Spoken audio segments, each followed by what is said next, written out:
Folks, TMBS 164. Donor money never sleeps and is picking a fight with us. I'm Matt Leck. With me, Alicia Brooks. Hello, hello. David Griscom. How's it going? It's hard to say, once again, David, how exactly it's going. It feels like the Democratic Party wants to start a fight with the left, despite the fact that they haven't really won their fight with the Republicans yet. Let's get right into that, I think, maybe. Yeah, it all comes back to the Stop Bernie think tank, but no Stop Trump think tank. I mean, those are the muscles that they are best exercised, it certainly seems. How are you doing, David?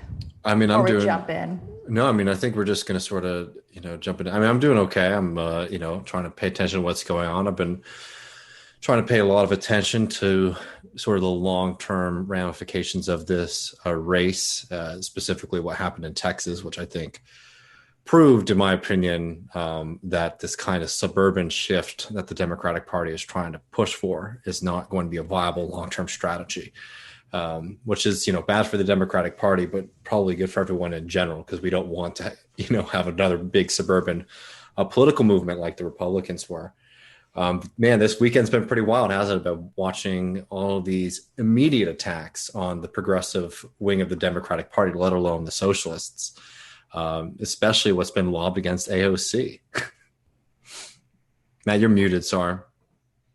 The AOC stuff is very strange because her critique is kind of like just do digital a little bit better. It's not even like everybody should get in line with exactly what my policy priorities are. At least that's my understanding of it. And I also would say, like Jim Clyburn talking about defund the police specifically, it's like, look, I think like the elite Dems, they can.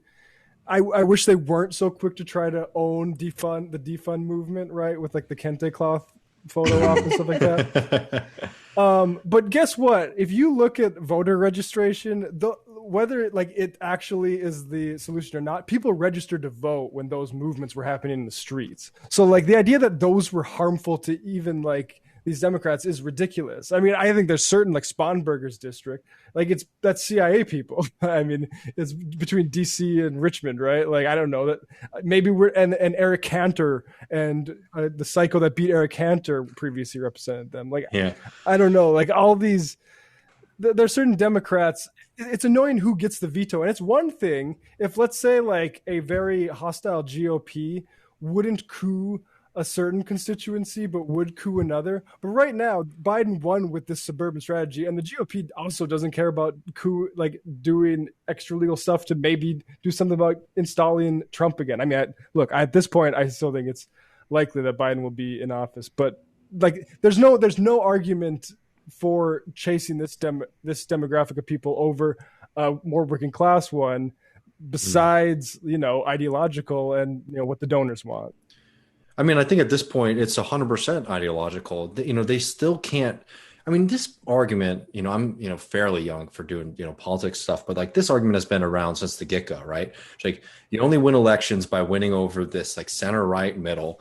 And it's an easy argument to make because you don't have to cite any data or prove your argument. It's just something that people intrinsically understand. It's like, okay, well, if you're trying to appeal to a lot of people, you go towards the middle. And it's fundamentally based on this idea that this country, like the average person in the United States, is like this kind of far right-wing person or like the center-right person, which is not borne out by like any kind of polling data. And the fact is that what we're seeing here is this argument that defund the police, the Green New Deal, and Medicare for all are what hurt, Joe Biden, in the areas where he underperformed in. And again, they haven't been able to prove that at all. In fact, the districts, the swing districts where people were running on those platforms, they did exceptionally well, right? They're not able to point to like, oh, look at this race. We were able to find out that, this continuous messaging was hurting us. It's just something that is so baked into the cake of like the way that most people think about American politics. And that should be, for example, to go back to conversations we've had on the show a million times, that should be, your alarm bell ringing, that this isn't like this is literally ideology, because like ideology is like what comes into that space, that you think without thinking, right? It's something that you actually like have a reflex to, because you've been taught a very specific way about thinking about politics in the United States, and that's that you can't do anything too wild, you can't do anything too progressive, because it's going to hurt you in the long run. And they just continue to be not be able to prove that that's the fact. And I think the attacks on the progressive wing of the party are so disgusting. Somebody, I'm not in the Democratic Party or have particularly any interest in participating in that party, but to see what those members of the progressive wing of the party did for Joe Biden over the past few months, honestly, like being called sellouts by their own constituents, people who believe in them as leaders of the progressive movement, and now on the other side saying like, oh, actually, all of the help that you gave us hurt us in the long run. I mean, it's disgusting. Yeah. I mean, The people places talk. we were too arrogant to like actually figure out on the ground engagement, and you've effed us. Yeah, I don't want to get in trouble for swearing now. You fucked us by engaging with those people. Like the logic of it just makes absolutely no sense. Well, It's such a repeat of 2016. I mean, I know Ilhan Omar is one of the Congress people that ran explicitly on defund the police. And that didn't hurt her, or maybe it hurt her in the way that everyone who wants to bash the squad keeps bringing up, in that Biden got more votes than Ilhan. But that number doesn't tell the entire story of, like, let's say the people Ilhan turned out with what the message she was using that activated her people, right? That wouldn't, like, those people probably voted for Biden. That's the way that stuff works. And I mean, I think that's just a really relevant thing, because I've seen a lot of people come in my replies with that little factoid, and I think it's pretty misleading. Wasn't there something on the ballot though? Didn't someone run against her that had like a very like the legalized, like, wasn't there something like funny or engaging to vote on against her that ate away at her vote a little bit? I don't know about that. Wasn't there like a third party candidate who was like Yeah. running a kind of like marijuana campaign? Yeah. Oh yes. Okay, I didn't make this up. Yeah, I hadn't known. I don't know for certain if that was against Ilham, but I think Because she was like, I think I it might was. have Now that you voted say it. for like the marijuana party. I'd voted for Ilhan already. Like maybe I mean, that'd be guys, fun. I mean, this is why I don't have patience with libertarians, because if you're That's gonna what vote she against, said. That's not my quote.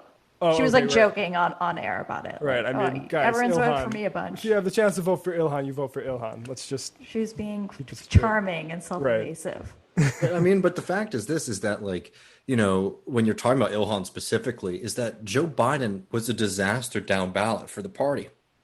This is where you saw a lot of people doing split ticket voting.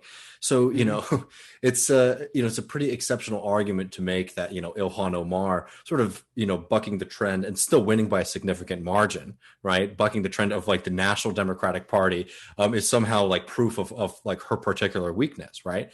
I mean, Right. And she's in. I just want to say real quick, she's in a majority white district. The GOP and some Democrats like to imply that it's all like Somali refugees that she represents, and I think in a gross So way. fucked up. I mean, I guess the thing I've been thinking about a lot this week is just where does all of this extreme Trump energy go? Just watching all these people praying and holding their machine guns, and just like where does that energy get fed into now? I mean, it's hard to say because it's not over yet. Like Trump's still in office, not signing over papers, and This I is don't true. know how ugly that stuff gets. I mean, or how much it's just for show. I mean, I don't know if we want to play the Tapper thing before getting to Djene, or maybe we should play that after Gene's on, get an international perspective on what international observer might say if like a head of state was doing this sort of thing Yeah. in another country. What the besides U.S. America. might do or say. Yeah. Yeah, I mean, as a topic at hand, do you guys have anything more you want to say about the attack? I mean, I would just say there's no light without heat, and I always embrace this sort of conflict. The idea that like there's a time to not voice certain things about these issues, I think as politicians are going to emphasize certain things differently. But in terms of like the left broadly, like we should be welcoming them calling us out. And I'd welcome more of them giving us power within the party leadership. But like, if the fight's going to happen, at least our side should embrace it. And there's too many people, I think, that are like in the middle where they understand the stakes here and, how bad the GOP is. And I sympathize with all those people. But like the problem really is like, look, now we don't have state legislatures, and so if they want to do something, they have all this institutional power to do so. And like this is why you need to take these things seriously and have, frankly, a 50-state solution. Because they suck, man. And honestly, it's going to be, I think, one of the more, a critical thing that's coming up for us is making sure that we can articulate that we are different from these losers and this like toxic brand that is the Democratic Party. Like, it's just like, I don't want to be associated with that at all. And I think that sort of is what we're trying to do. And that's the advantage sometimes of how frequent they're attacking us. But look, I mean, a loser like John Kasich, like, who didn't deliver Ohio At all for Biden, coming here and saying like, well, I now know what the future of the Democratic Party is despicable and disgusting. But what I think should be more telling to people who I'm sure most people listen to is still don't have any illusions as to what the Democratic Party is, which is an organization that's supposed to zap up any nascent workers movement or left movement in this country and prevent it from ever coming to power. But you should, if you still had any doubts, how open the Democratic Party leadership is and all these characters are to John Kasich's nonsense. There's somebody who does not have the interest of your political party at heart, giving you bad advice to basically stomp on the rising stars and some of the more popular people who are associated with your party in favor of, milquetoast Republicans. I think that might give you a good example as to like what most people in the leadership of the Democratic Party think that the party is, what they want it to be in the long run. Yeah, I mean, this is purely this isn't an accident, right? Yeah. This is they're fishing in these waters specifically because these are the fish they want, not because it's where the most fish are. I think. Yeah. I like that analogy. There's a small amount of koi in these waters. Is Djene ready, or should we try to do the sound first? Let's he do is this. He's actually ready. he is here. But let's do this. Do you want to do this? Let's just tag on this Asaf thing, I think. First, Yeah. right? Oh, yeah. If I could just set this up really quick. My sort of hot take on the stuff we're seeing right now with the Republican Party and, how they're sort of, taking a long while to sort of get on Trump about, accepting the results of the election. I think it's a perfect play to try to get people riled up about this upcoming race in Georgia, right?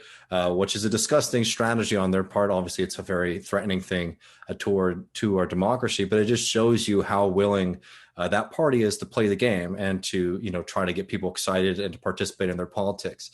So after we saw an election where, grassroots organizing was proven to be very important, and enthusiasm was shown to be very important, different kinds of, political strategies, we're now going into the Senate race.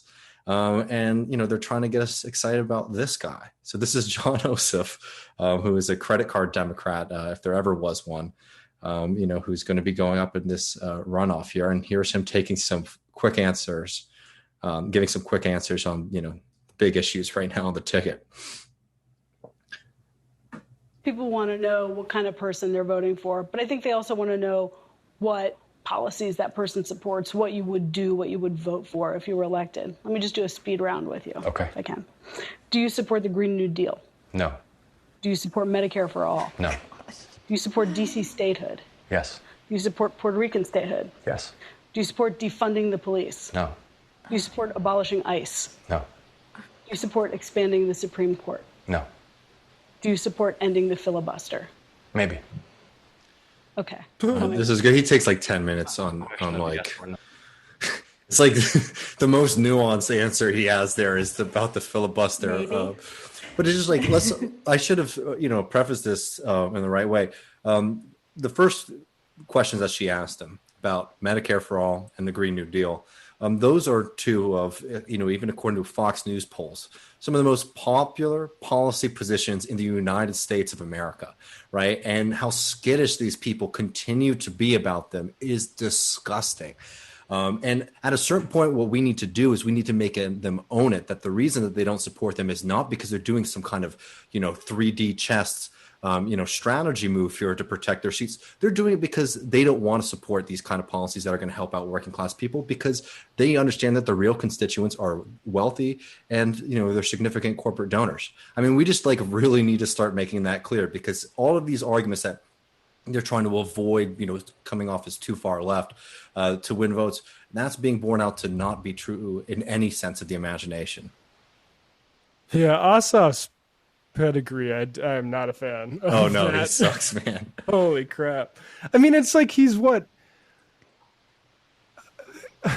He's running for Senate. The dude is. He's born the year before I was. Yeah, he looks so young. Who's hell that is going lame on? and that young?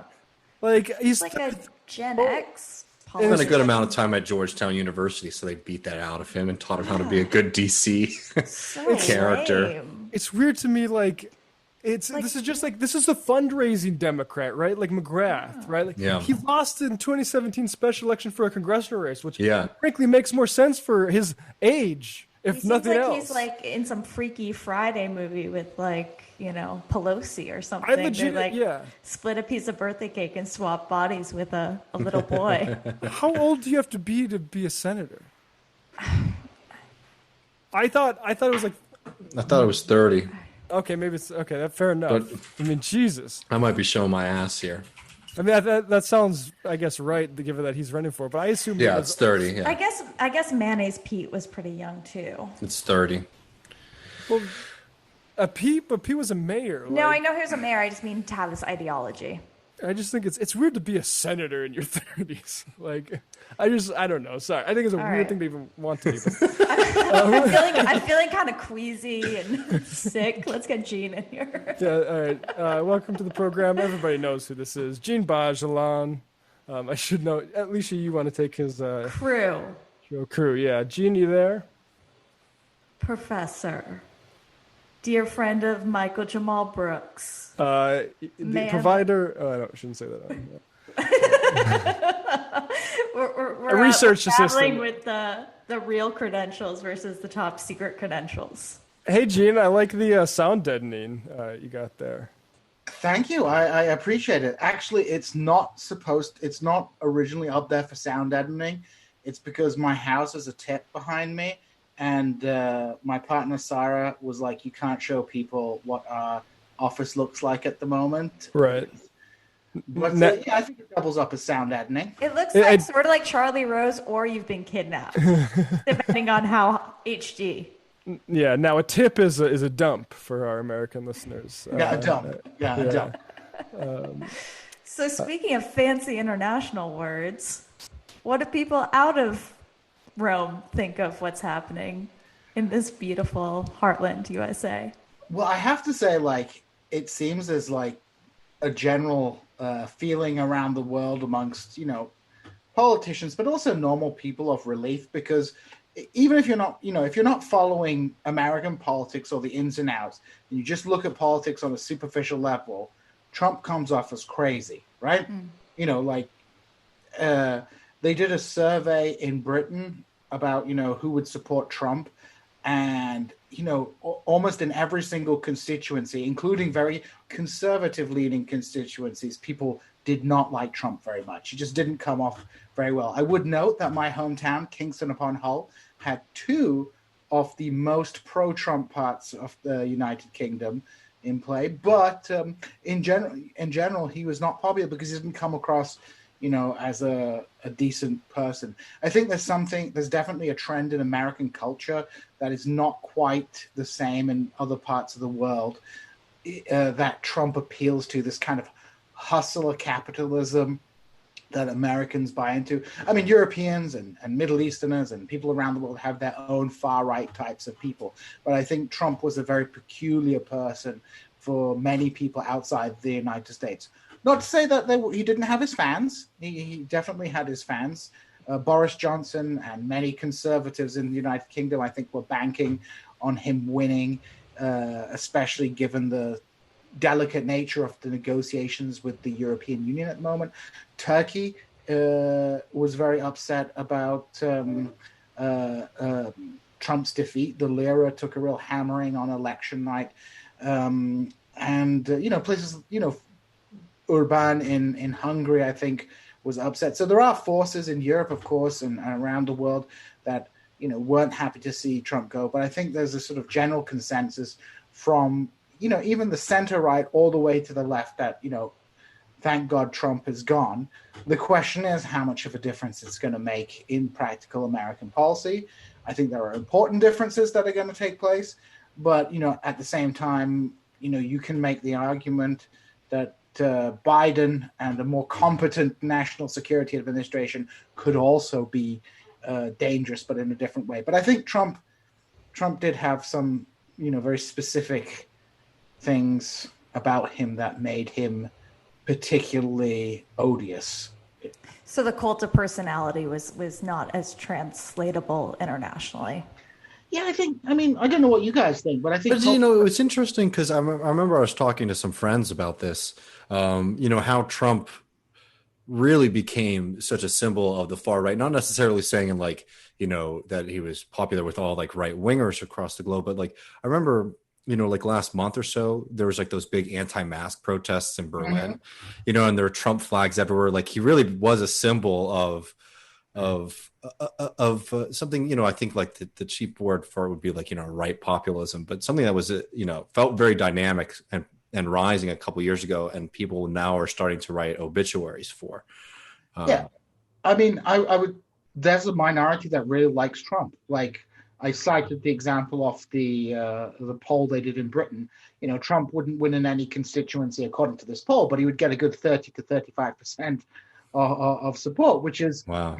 I think really is that kind of hardcore far right that looks towards Trump. And I know many people who I think there is a cultural aspect to it, because I know many people who are right leaning who just didn't like Trump because of his personality and sort of the brash Americanness of Trump is very stereotypical in a kind of way. So I think that kind of worked against him. But yeah, to this like populist right, and I think people are writing that obituary way too quickly. To this populist right, Trump was a symbol. It didn't even matter what he does. It's that he is this symbol. I've seen, they have him dressed. They have like giant papier-mâché effigies of Trump as the God Emperor, in Italy. So he's symbolic. Although I think, the very specific nature of him as this kind of like American reality TV star is not quite as translatable. But symbolism is what matters, right? Mm-hmm. Yeah, absolutely. I guess one thing I was kind of posing to Matt and David before you got on, and Matt was right in saying it's too soon to pose this question, but I think that's true in part. But I'm just kind of obsessed with looking at all these videos and images of just these people like literally out in the street just mourning Trump and praying and holding heavy artillery. And do you guys think he runs again in the next cycle? Do you think do you think the Trump family will be in our political ecosystem for the rest of our lifetimes? Like where do you think this extreme devotion and following goes from what we know right now? I don't want to be prognosticating too much about what happens in the future, but there is no doubt that Trump has built a cult of personality that I don't think American politics has seen I take that back. He's built a kind of cult of personality that is the inverse of the Obama cult, right?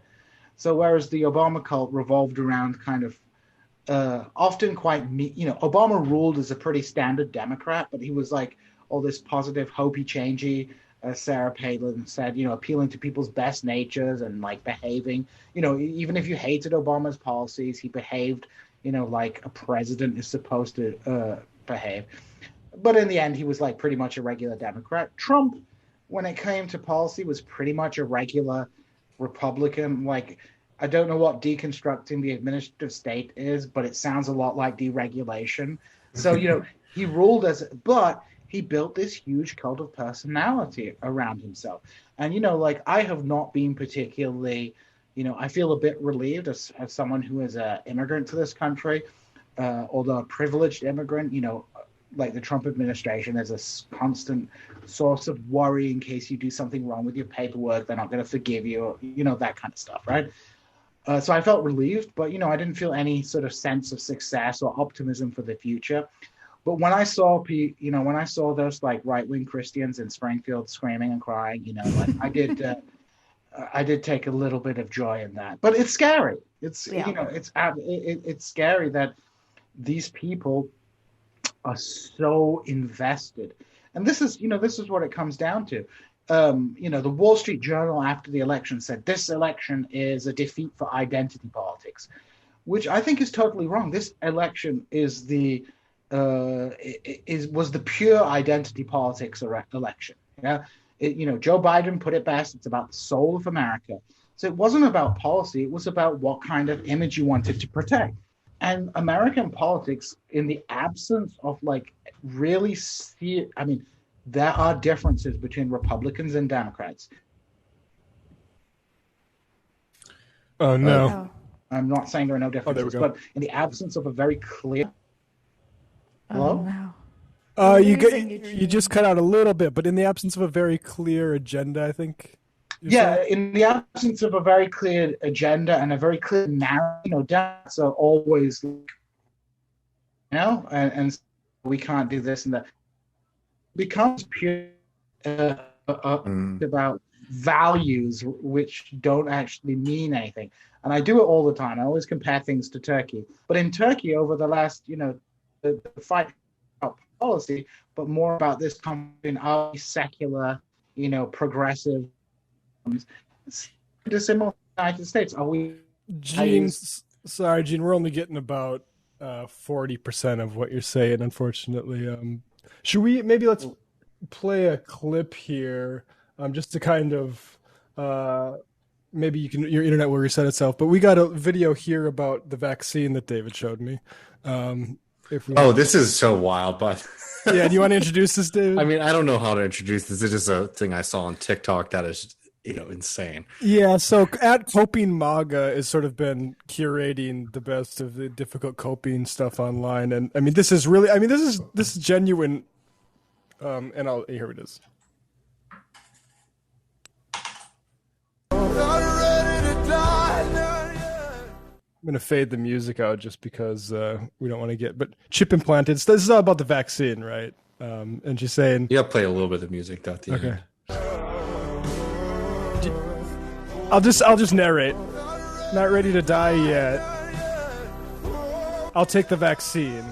Chip implanted. Different girl now. Do you wish to take the vaccine? No. Do you understand that if you deny it, you will be killed? I know, she says. Take her away. And then there's blood on her nose and lip. You can still change your mind. And she's singing the lyrics. Oh my god. Okay, so with the last frame, you can't miss the last frame because I always miss it.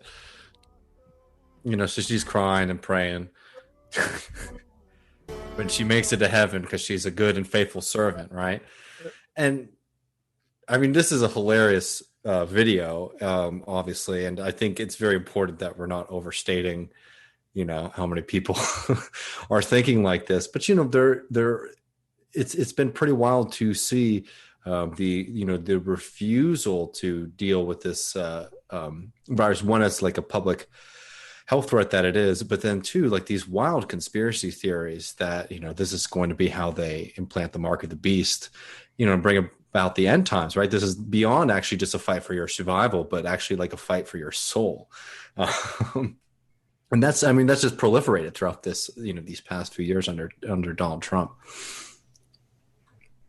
It's not helpful either about the whole Pfizer thing. Like, and I think I have a theory on why Pfizer announced it right after the election is that they didn't want to announce it before the election for political reasons, like to be seen as like helping Trump. Maybe, I don't know. That's just my suspicion, right? I mean, who knows? It's a private company; it can do what it wants, I guess, when it comes to this massive matter of importance to public health. But like, yeah, I mean, that's what's horrible about all this is you have the Republicans making hay on the rot, right? Like anytime because they're betting on failure, and so anything they can throw at like this guy who may or may not have been sock puppied in as Dan Purdy, a black guy, this Pennsylvania guy, right? Like, who knows exactly how that situation is going to resolve itself with the guy who claimed the account, whatever, and then really like frankly anti-black tweets that also came from that account. Who knows?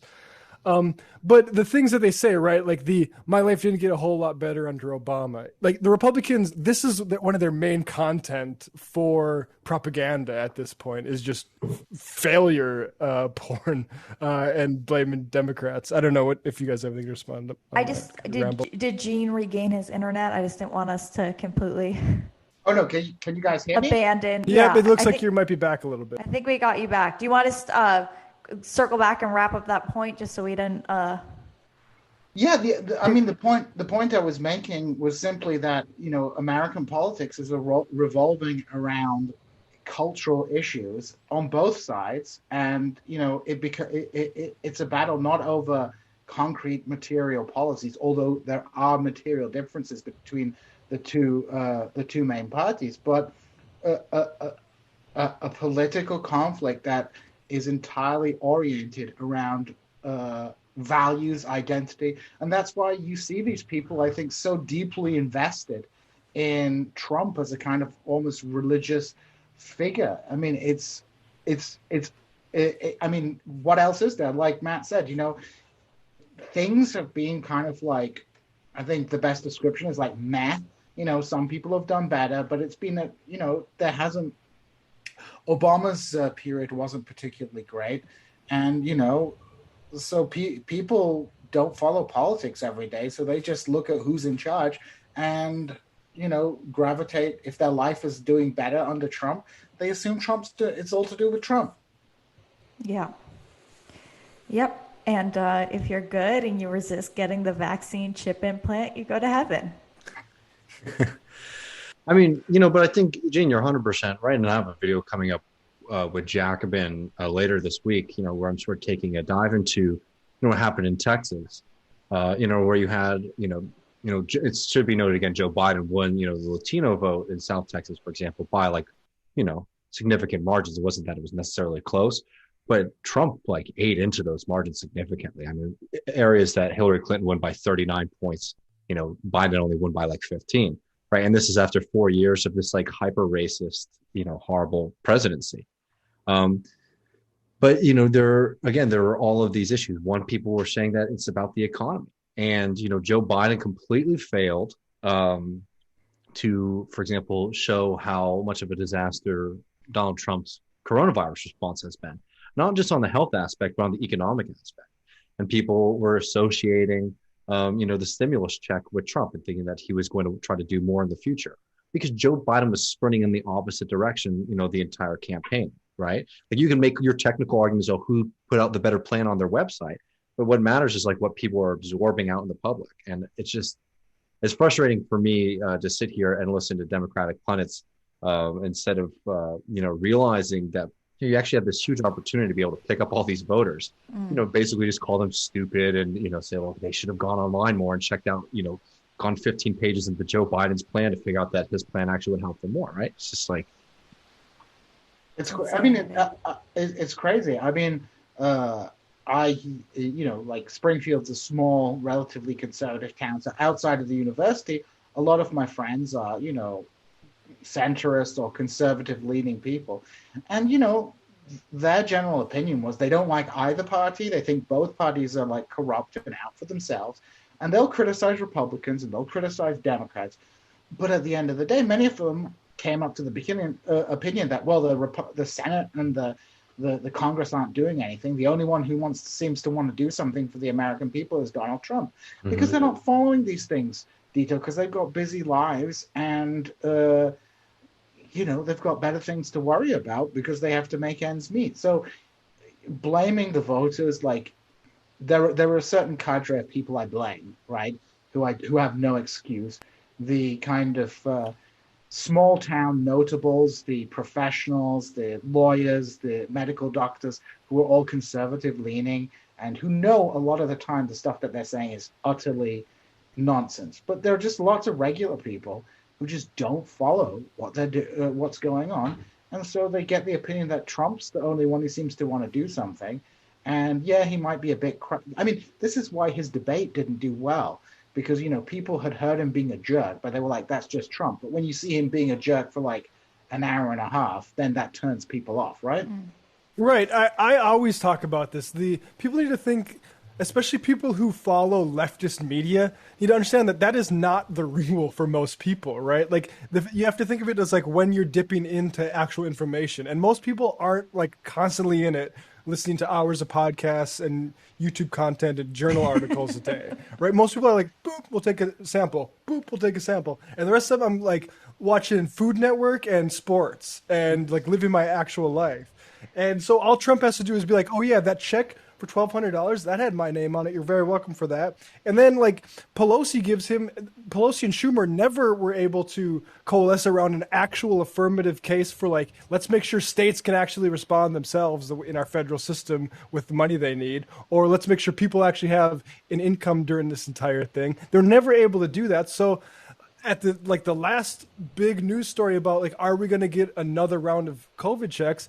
It was Nancy Pelosi saying the 1.8 trillion is not good enough, and like, of course, it wasn't good enough. Neither was what you agreed to the last time, where you gave up all your leverage. And yeah, I mean, it is really the amount of blaming, and I mean, this is why. I mean, it's sort of inevitable. It's just interesting how, I guess, quick it is this time, right? Like, I mean, Spamberger didn't know that her stuff was going to be leaked until it was. And that kind of really started a lot of this. But I mean, Clyburn just talking to MSNBC about this stuff. Janet Kasich, who had as much speaking time as anybody and more than all the squad combined at the convention, was ready to go when people were just entering the streets after hearing about it. There's a huge compilation, maybe I can find it, of him just like with a laundry list of things that he gets to demand after like not even coming close to delivery in Ohio. Yeah, I mean, they really are vampires. And I mean, it's scary how well it's worked. Like the Lincoln Project thing of like, we're going to take credit for any success that's going to happen, even though we can't actually really point to what exactly we helped with, besides we got in Trump's head.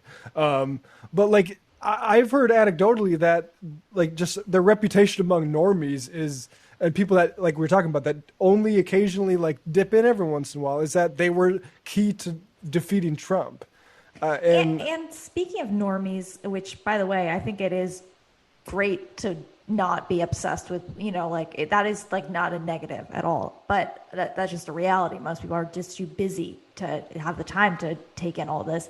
But both parties have like just done this obsessive thing of acting like Trump isn't a Republican. Yes. And that which helps is a disaster because like now we like get rid of Trump, the boogeyman, who like, Djene was saying earlier, policy wise, very just typical Republican, maybe different language. And that's what a lot of people are taking away from this election cycle is we got rid of the threat done. That's terrifying to me. And that's why I've been depressed all week.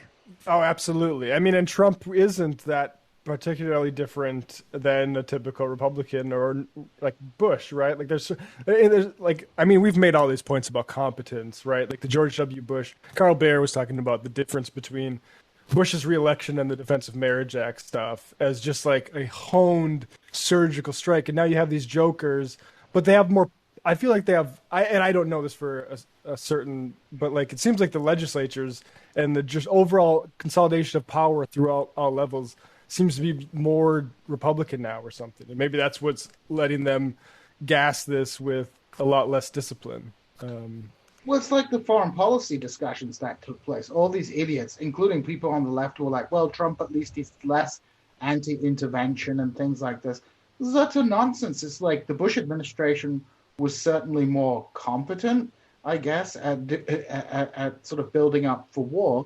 And the Trump administration didn't open up any new fronts, but the intensity of violence and the erratic nature of Trump in destabilizing relations with Iran, he's pretty much like your average conservative, perhaps just a little bit more timid when it comes to launching new wars. But when it came to, like, if you look at what happened in Iraq, they got rid of a whole load of rules of engagement when dealing with ISIS to speed up the process, which had a lot more civilian casualties as compared with the Obama administration. So a lot of the sort of Trump is different is purely smoke and mirrors, and it comes down to this sort of he has a kind of cruel edge to him. Some of the policies are just cruel for the sake of being cruel, and he has this like populist. He's able to get away with things because he's a TV star and he knows how to play a certain kind of person, and many regular conservatives are willing to go along with it because they get what they want out of it. Yeah, I mean, what's your impression of, the attention the left was placing on Obama's drone war at the time versus, this increase in Trump? And I feel like it is sort of underemphasized about like certain like civilian casualty rate, for instance. I mean, what is your perspective on that? I mean, of course, I agree with the notion of criticizing Obama, but I just think there's a kind of contrarianism amongst people who are not particularly informed, who like to say, well, Trump wasn't as bad as this. But you look at the casualty rates in the Battle of Mosul and the huge uptick in civilian casualties that took place, and the bloody nature of the fighting that's taken place. Plus, like I said, the destabilization of relations with Iran. God knows what's going to happen in the next 2 months. My prediction is, Trump might do something crazy in Syria and Turkey will invade, or we might see some kind of nonsense going on in Iran. I hope, it's an outside chance that this could happen. But what's to stop Trump starting something with Iran and then leaving it for Joe Biden to kind of poison him? It's very easy now that all the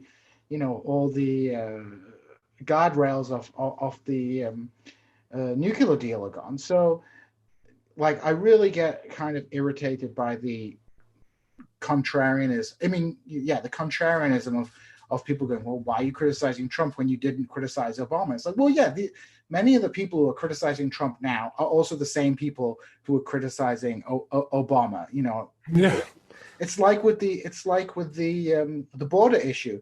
Conservatives are always like, oh, well, you never criticized Obama for deporting people. It's like, well, actually, if you look at it, the very same groups and people who are criticizing Trump today, they were the very same people who were some of the only people who were criticizing Obama. Yes, we can talk about right. like, and the Republicans just in that equation were the ones Obama was caving to. Yes, and there's a kind of middle class liberal hypocrisy. No doubt about it.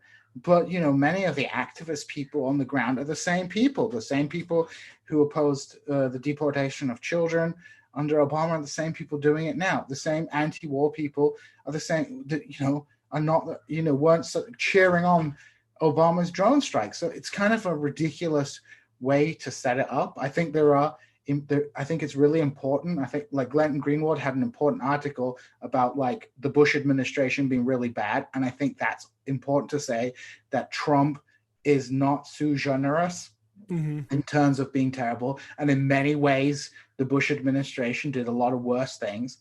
But like, I don't know, sometimes it seems more like an online drama game that people want to play to, be a smart ass and sound like smarter than everybody else because they're at a higher stage of enlightenment when, politics is messy, politics is complicated, and, we can like criticize a whole bunch of people at the same, don't come at us with this like, oh, you never criticized Obama nonsense. Yeah, and it's like as if we're not going to criticize Biden when he's complicit in this stuff. Like I'm frankly looking forward to that opportunity where the state is doing something and the Democrats can't pretend like they would be doing something differently, where they empower. But speaking of messy politics, let's just react to Jake Tapper kind of giving us the rundown of Trump's refusal to concede and how the GOP is behind closed doors justifying it to people like Jake Tapper. And I think it's a little interesting. I think just imagine this is any other country besides America and particularly if Trump was a socialist, what they might be saying about something like this. But here's Tapper. And we begin with breaking news today. President-elect Joe Biden this afternoon says outgoing President Trump's refusal to concede the election is, quote, an embarrassment. Biden assured Americans that he is moving forward with the transition, with or without President Trump's help. And he said the Republican Senate is, quote, mildly intimidated by President Trump, as some Republicans and top allies are enabling outgoing President Trump's denial of the reality.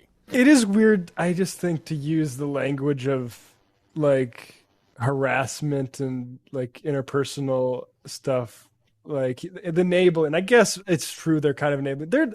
He's enabling them in many ways, too. I just, like, the gaslighting, right? I don't know. Maybe I'm being too picky on Tappers. President-elect Biden took calls today from the leaders of Germany, France, Ireland, and the UK, but the calls were not patched through the U.S. State Department, as traditionally would happen, because the Trump administration is still refusing to allow the transition process to begin. And this is not necessarily just a matter of letting the president's legal remedies play out in courts. Some members of the Trump administration are signaling that they're unwilling to accept the results of the democratic process. It can be, frankly, chilling to hear. Take Secretary of State Mike Pompeo this afternoon. Is the State Department currently preparing to engage with the Biden transition team? And if not, at what point does a delay hamper a smooth transition or pose a risk to national security?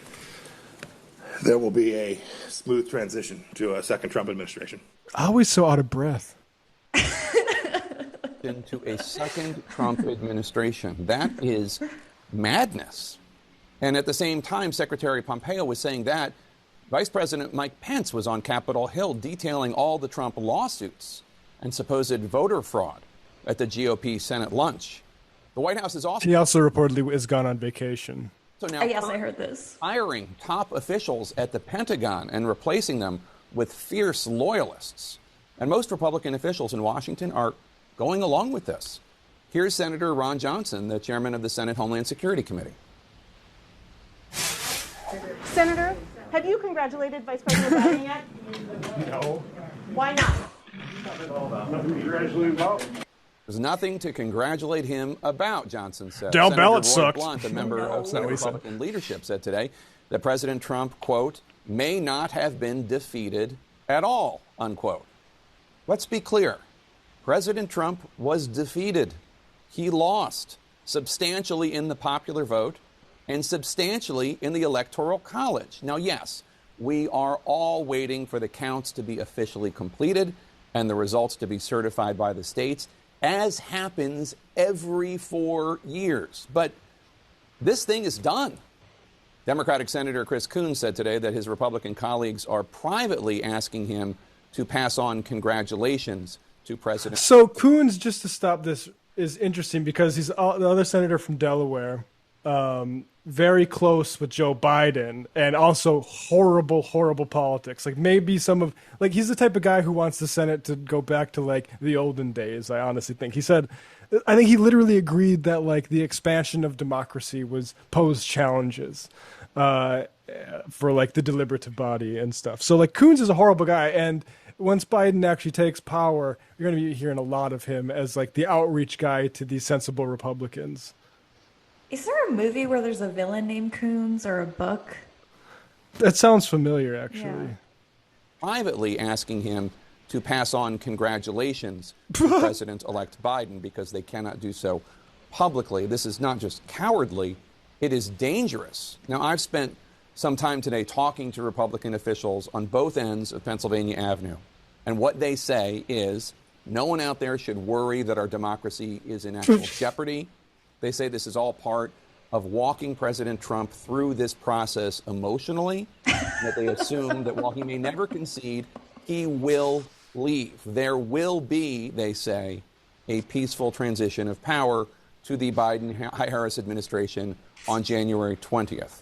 They say that, but they say it on background because they don't want to upset President Trump and they don't want to get death threats from his supporters. Now, you may or may not find that reassuring. Either way, Secretary Pompeo, Senators Johnson and Blunt, and all the others enabling this fiction that the president may have won the election, they are continuing to put their loyalty to President Trump ahead of their loyalty to the United States of America and to the American people who deserve the truth about this election, not more divisive lies that terrify one half of the nation and misinform and thus outrage the other half.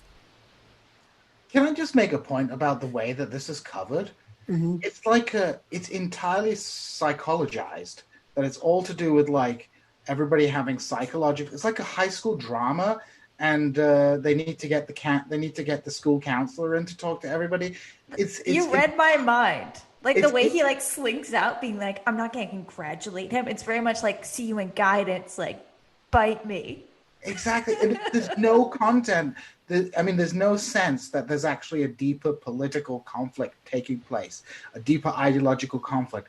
It is all purely about the drama taking place in Senate, which sounds like one of the worst, most toxic places in the United States. That's saying something, because the United States is full of toxic places, but there's no content to it. It's like I don't know, completely vapid. I like the idea that maybe people are going to be comforted by the revelation of the fact that Republicans are afraid to congratulate Biden publicly because of getting death threats. Like, oh, thanks. Fair enough. I'll sleep easy tonight. And it also pisses me off that we have all this talk about how the left has gone crazy.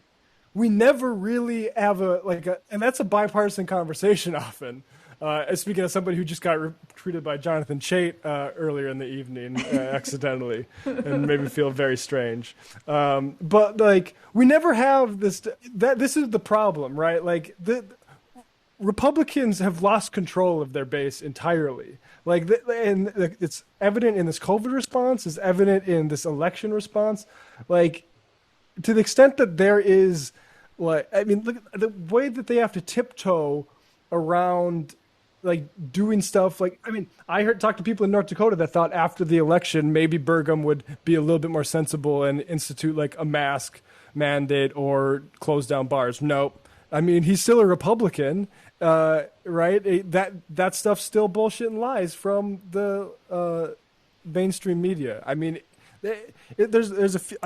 sometimes am optimistic that the Republicans aren't going to be able to bottle what Trump gives them electorally again, just in terms of like, I think the identification thing of the voters. Like, I don't think Cotton can do that, but there's sentiment there for them to harvest, I guess, and it's scary.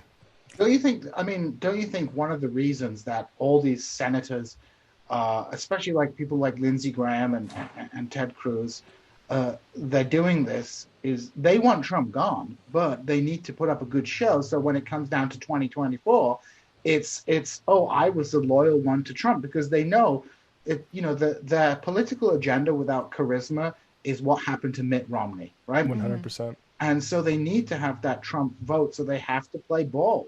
I was watching the Daily Wire election response, which is very interesting, because Ben Shapiro's like, I think Joe should stop I think Trump should stop talking about the stolen election so much, and everyone's like, I think you should talk about it more.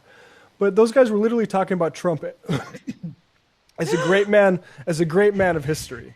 Don't worry, that's just a normal comment. Okay. As a great man of history. Like, that he's like cannot be reproduced. He is just the man, right? This is the Republicans talking, and what does it say about your generational talent that you lose to Joe Biden in a general election? I guess, but I think they're right in a certain way. I think in certain like demographics, it doesn't surprise me that Trump did better than a generic Republican, to be honest, that having his cultural cachet. So. I don't know. I think a lot of things about that, but I do think having, family that's in North Dakota and see North Dakota hit 100% capacity for their hospitals, and see Doug Burgum, who originally ran as an independent and not as a Republican, but now he's just a Republican. He's a businessman like Trump. I've seen him say now actually, if you're an asymptomatic positive COVID nurse, you can still go to work. We need you, because we literally do not have staff for the beds. So I don't know. I'm kind of rambling again, but Republicans, they scare me a little bit in this stuff. And Trump did well among. I'm sorry, Alicia. Oh no, I was gonna change the topic. So finish your thought. No, I was just gonna say. And also Trump did well, better than expected amongst minorities, because there is machismo and it's not just amongst Latin American voters. I think, I hate the term Latinx. I think it's really condescending and doesn't capture the complexities of people from, more than, 10 different countries, 20 different countries. And it's the same in the Middle Eastern community. You talk to, that there is a big minority of people in the Middle Eastern community, Arabs, Kurds, Turks, who love Trump. And, the Democrats' sort of demographics is destiny discourse is not going to cut it. Yeah. It is because, yes, they're not going to win the majority of these minority votes, because obviously a big appeal of the Republicans is kind of this like nod, wink racism with plausible deniability. But you don't need to win them all. You need to just win like 20%. Yeah. And that's it. And it's game over, buddy. Yeah, and I want to point out an episode of a podcast really like Trevor Bolu and pals run Champagne Sharks, but they have this Exposing the Manosphere, 2 most recent episodes. It's very interesting, basically about black male reactionaries, and I mean the common organizing theme is hatred of black women in that. But the fact that like the GOP can organize these people because they do exist in all races, because guess what? Race is just a construct. So you're going to have reactionaries among all of them, and the GOP is serious about organizing them, and they're getting organized enough to maybe swing elections in a semi-regular way. Hopefully not. Hopefully it's all just Trump's, cachet. But yeah, I think it is worrying. And I just want to add to that. That's why we're going to see this game, right? That's why we're going to see all of these Republicans, sort of play along with Trump, dancing around about, the election results, because they understand that Donald Trump really is showing them, a path forward towards victory. Like, he lost to Joe Biden, don't get me wrong, but he lost on a map that was not, didn't seem very beneficial to Republicans. They did fairly well, basically, of being able to stop any kind of, blue wave politics that you think would come after, a massive economic depression like we're in right now, and a public health crisis. So they understand that, like, by clinging to this Trump brand, there's a future for them. It's disgusting. I'm not in support of it at all, but like, that's why we're not going to see, Lindsey Graham or any of these people come out now and denounce Donald Trump, right? Because he's actually has done a lot of good for that part. Again, not that I think it's good for the party, but like, if you're an evil Republican and you want to, maintain your power, Donald Trump is showing a way to, to win. Well, we have to look at like the way the economy is stratified too, in terms of who's actually being hurt. Republicans just make hay on the people that aren't hurt, and their idea is that there's going to be enough of them. And like before COVID hit, there's a lot of people saying they were better off than 4 years ago. Mm-hmm. And like I think the COVID hit a lot slower, and like we said about the mixed messaging in terms of COVID. Like it wasn't the winner. And yeah, the frustration is with the Democrats assuming that these things are just going to come into play with them, and not understanding why, for instance, black people might have voted for them overwhelmingly in the first place. And it's not because like of their managerial projects. What else should we get to, guys? I was just curious if you had any local things to report from Missouri or Springfield that were exciting, measure-wise or proposition-wise. Yeah, well, Proposition 3 passed, which is super sad. So this is like typical Republican 101. So in 2018, there was a measure to have a non-partisan redistricting system in Missouri, which passed by something like 60%. But the Republican legislature basically refused to implement it, and then put forward its own ballot measure, which kind of on the surface looked like a reform measure, but basically hands over the issue to a committee made up of politicians. So instead of a non-partisan, you have a partisan committee made up of 5 Democrats and 5 Republicans. And this is pretty bad because, it makes redistricting a bigger problem in Missouri. In Missouri, Republicans, they control more than 70% of the legislature, even though they're only about, 55, 56%. So they have a stranglehold on the state. But the Democratic Party of Missouri is a cipher. It completely failed.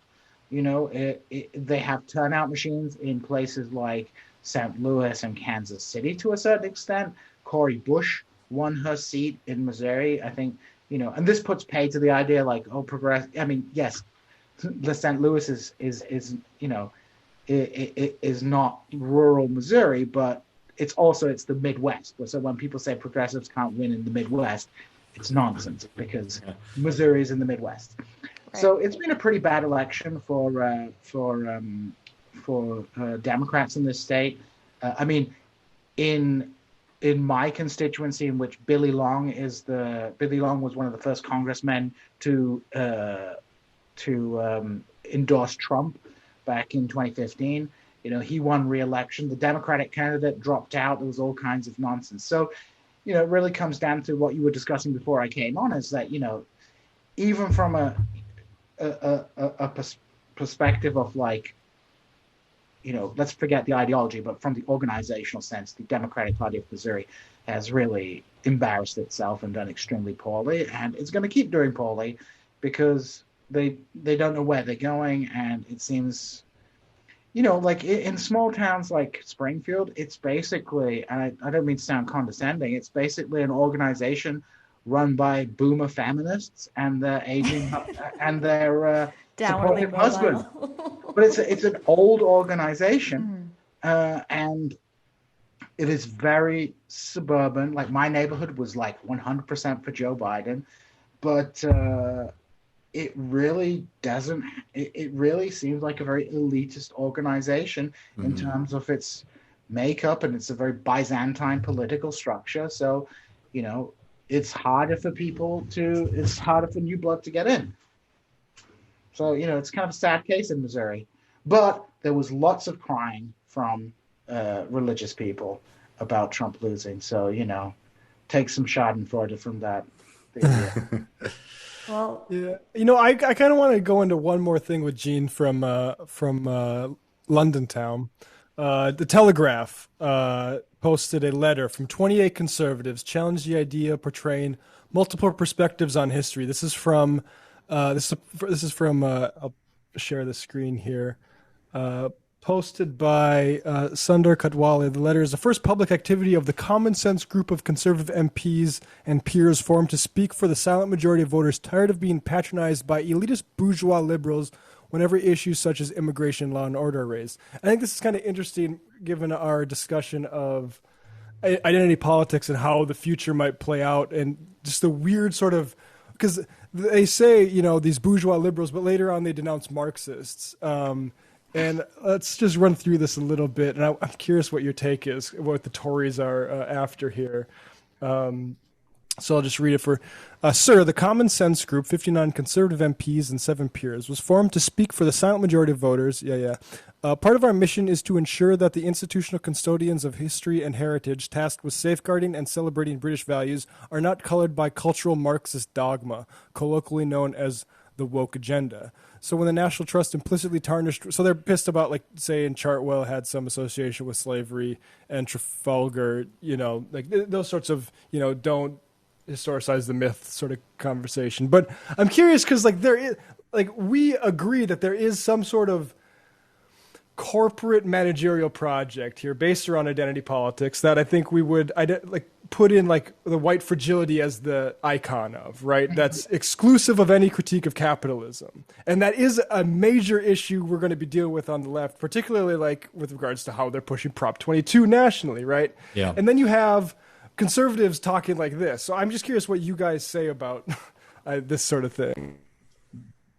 Well, I find it fascinating. And this is obviously, what was it? 28, how many peers were involved? A peer is a law. 28 conservatives, and the Common Sense Group itself. The letter was signed by 28 conservatives, and the Common Sense Group is like, what did I miss? I'm losing where it is now, but well, it's 7 peers. It's basically Tory and 7 peers, so 7 lords. Worried about the elite of the country. So there's a couple of things I would say about this. Firstly is the way that the word working class and is understood in Britain. There's 2 understandings. If you're a Marxist or even like, a historian who tries to like have an objective definition of what working class is. It is an economic relation, right? So when we say working class, we're not we're talking about a people with a specific economic relation. But I think where things get mixed up is when there are a whole load of people who use the term working class not to refer to a specific economic relation, but towards a culture. Like going down the mine, being a white man who works in one of these heavy industries or in these former heavy industries in northern England.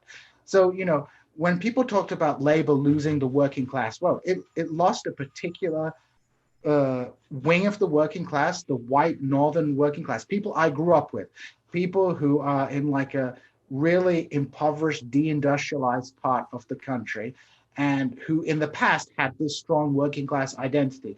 In my hometown, Hull, that was related to the fishing industry, and Hull was hit particularly hard by deindustrialization because once the fishing industry was destroyed, not only was the working class destroyed, but also the middle class of ship owners were also destroyed. So there was no bourgeois backbone of the city, so it became entirely lumpen proletarianized. So you have this kind of like conception of working class as being white working class.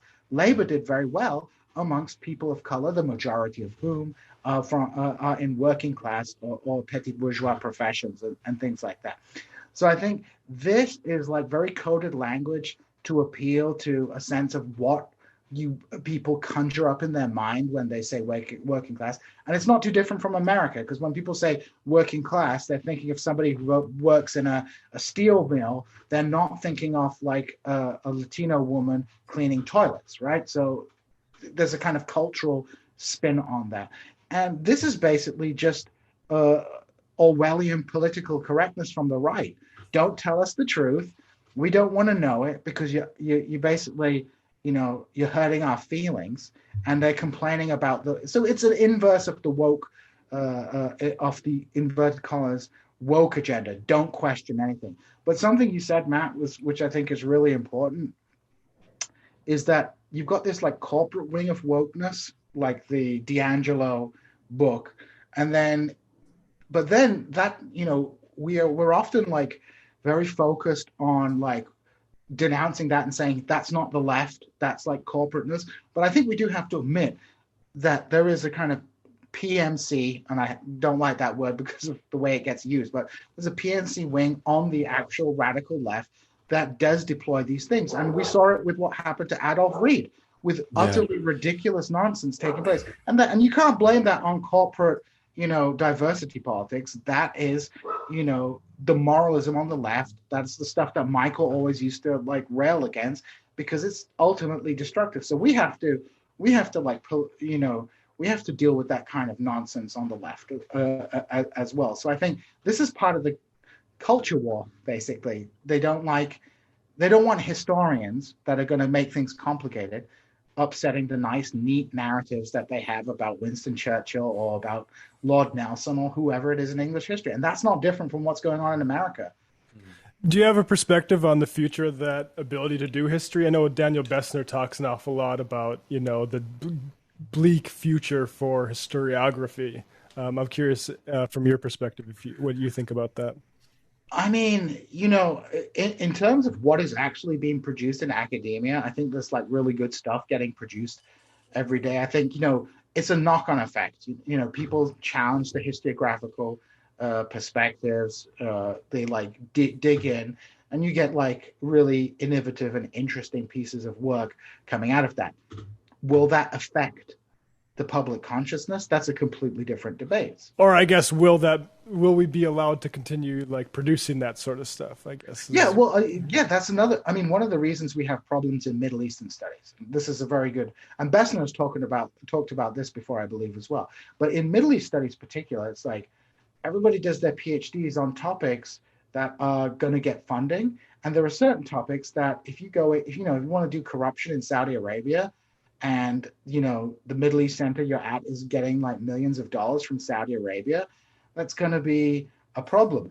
And these big foreign donors that step in to academic institutions to pick up where governments have picked up an attack. They get to dictate the agenda. For example, at my old institution in St. Anthony's College, the Middle East Center, Qatari money played a very important role, as far as I know. I've been led to believe, in the selection of Tariq Ramadan, who is now in jail on a rape charge in France, as being the professor for Islamic studies because there was a political agenda behind it. I'm not saying that happens everywhere, but you see it at other institutions, and I don't want to name names because I don't know things, but if Turkey's funding a particular institution, and you want to go to Turkey and do research in the military archives, maybe you're gonna moderate what you say and what you write. So there are some structural things in academia that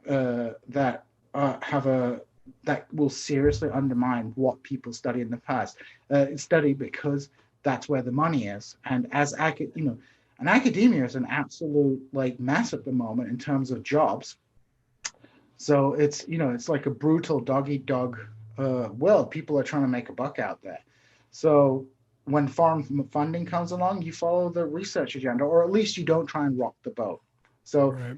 I would be quite gloomy about that unless the American government or the British government steps in and actually funds these things so that it does not have to rely on gifts and donations from foreign donors who, even if they don't put the strings on them directly, people know where the bread is buttered. Right.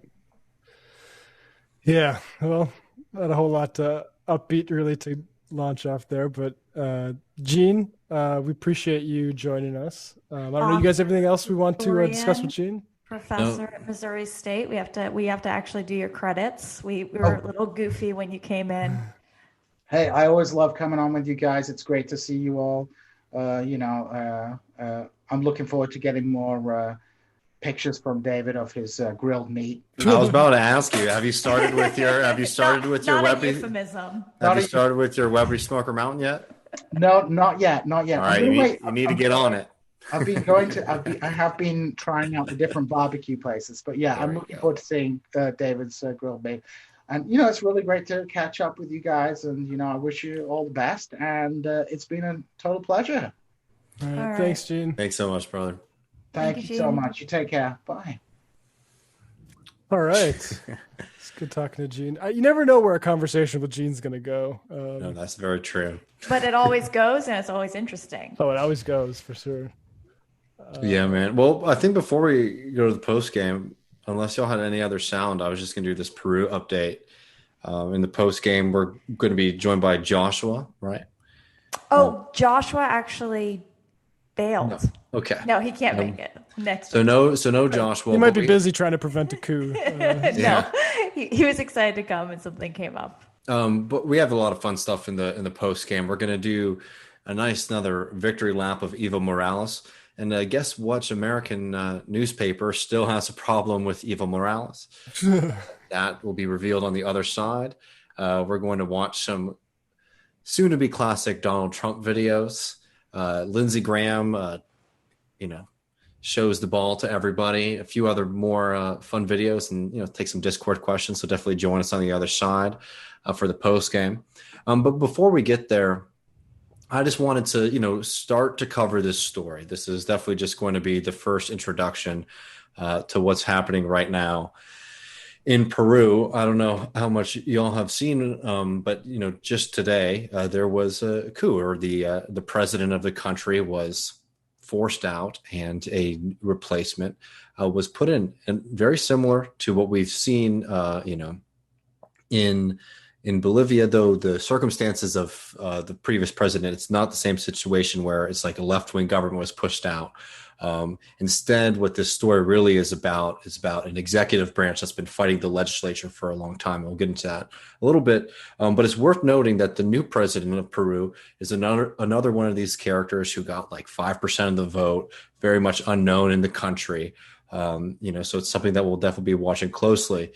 So basically today, the Congress, the legislature of Peru, voted to oust the now former president, Martin Vizcarra, who had been for the past 2 years launching on a very, significant anti-corruption campaign. He politically is very much a centrist and is of, neoliberal ideology. So again, this is not the same kind of story of what we saw in Bolivia, but this was somebody who was, pushing back against, corruption and had a lot of support generally from the people of Peru. And he gets forced out today by large margins. I think only like 18 people in the entire legislature voted against the measure to oust him. But it should be noted that out of the 105-member body, 64 members of the body are under investigation for corruption. Earlier this year, Vizcarra dissolved the Congress in a move that was highly supported by members of the Peruvian electorate in general, and then has since had another election. And in that election, there was a big, pushback against the traditional parties. So there is a wide variety of different political ideologies that are represented right now. But primarily it was, we're going to punish the people who are in power for, failing at the basic aspects of government. I mean, Peru, it should be noted, is one of the worst hit countries right now with the coronavirus crisis, and economically is in shambles. People are in a very serious situation there. So basically, we saw this pushback against the powers that be. And despite all that, though, a lot of these people are now under investigation for serious corruption. And 64 out of the 105-member body are under investigation for corruption. So there's a lot of issues going on. It should be noted that Manuel Merino, who is now the president of the country, has been trying to oust Vizcarra from the very get-go. So he actually very quite publicly just a couple of months ago came out and was actually urging the military and the police to join him in a coup after his first attempt to try to legally oust Vizcarra failed. So what happened over the past few days is there were some recordings and testaments from people that against Vizcarra, saying that when he was a governor that he had taken bribes. But instead of going through with the legal process that would investigate that kind of corruption, the legislature voted to oust him based on his moral incapacity, which is a term that might seem a little confusing to people, because it's not basically saying is this guy a good guy or a bad guy? It was literally put into their constitution to protect against, in the same way we have in the United States, if somebody becomes mentally incapacitated or a severe cognitive decline when they're in office, you can take them out for that reason. So this was a very novel way of trying to use that clause. So, the past, today has just been massive protests with pretty significant, police response. We'll definitely be watching this closely. I'm going to be hoping to be able to talk to some people a little bit more about the class dynamics of what's happening in the country. But another moment, where we're seeing continued instability in the area and in the region, though it should be noted again that this is not a kind of situation where you have, an indigenous, socialist president like we had in Bolivia being ousted, rather a quite, typical centrist neoliberal candidate who was just trying to push back against some of the, political institutions that were governing the country and were, highly corrupt. So again, we'll, have to see what's going on there, but definitely to, working class people in Peru will be, looking out for you. Thank you. That was great, David. We want to thank our patrons. Become a patron. And we have some merchandise updates. I just wanted to let everyone know, sorry it's taking so long. It should all be resolved the next week or so, and I'm responding to everyone's emails as quickly as I can. So thanks again for your patience. And then David, did you want to comment about the artwork? I just wanted to mention I've gotten a couple messages from all of our friends out there, and thank you so much to all the people who provide all this great art and content for us. We really love it. It means a lot to all of us. Yeah, exactly. I got a message from Adam the animator and a few other people, because folks, because basically if you have been buying t-shirts on any of these organizations like Teespring, I can't remember the other ones, and you're buying things that say the Michael Brooks show on them, or they have Michael's likeness on them, those aren't have anything to do with us, right? And I'm not saying this because, you need to be buying officially licensed gear or anything like that. It's literally that people have been taking artwork that was produced by artists, that was supposed to be out there for free. And that was, the conditions of that artwork being put out onto the internet. And now people are basically just stealing that and, are profiting off it. And in some cases, it looks like immensely. So if you see anything that's not on tmbs.fm, which is where we're selling our merch, these are very likely t-shirts that somebody has, basically taken someone else's artwork and is now selling it against the wishes of the artists. There's not really too much that we can do about other than that, but I just thought that, I want to let people in the community know that that's what that dynamic is. So if you're seeing it anywhere else, it's more likely than not that that's been artwork that's been, taken without the artist's consent to be sold for somebody else's personal profit. And I have a feeling that their merchandise is not union made. Yeah, I'm sure that's the double case whammy. too. All right, that's all I've got. All right, folks. Post game at 9 for our members in a half hour. So look for your links in your in your Patreon subscriptions. And folks, thank you very much. We will see you next time. Thank you, guys. See you on the other side.